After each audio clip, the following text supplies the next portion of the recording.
Dora Delić, nedeljni vođa, sljedeća dva mala budžeta dala je Jovani Tomić Matoroj. Matora i Dragana mali budžet. Dragana, ja mislim da ti voziš reality. Krenula si prvo od Terze. Ne znam ko je još bio tu. Krenula si sa Matorom da voziš reality, ali si se zaljubila u nju i vezala za nju. Apsurd bi bio da nije tako, a da znaš da sve za porodicu i to sve. Nisam videla neke kvalitete tvoje, nisam imala šta s tobom da pričam. Smatram da si jedva dočekala da se dočepaš slave i svog ovog ludila. Što se tiče Matora ja imamo dobru komunikaciju, Stefani i tebe.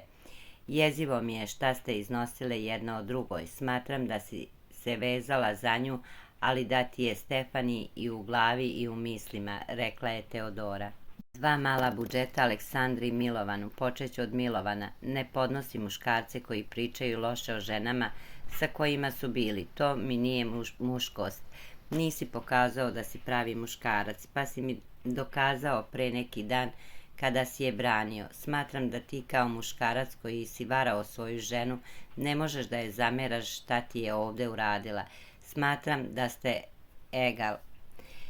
Umeš da budeš dobar prijatelj i nešto što mi se ne sviđa kod tebe jeste da ne smeš svima da kažeš šta misliš. Volela bih da ovo traje još nekih mesec dana da vidimo vaše pravo stanje. Koliko staješ uz nju, vi meni delujete kao da ste ozbiljno zaljubljeni i da se vratila emocija, pa mi nije jasno kako ste uspeli da se isfolirate ovih meseci. Ovde si Aleksandra stavljena na stup srama bez nekog preteranog razloga. Smatram da nisi zaslužila koliko su druge bilo pomilovane. Nisi loš čovjek, smatram da vrlo dobro vidiš stvari. Da negde i ti ćutiš, rekla je Delićeva.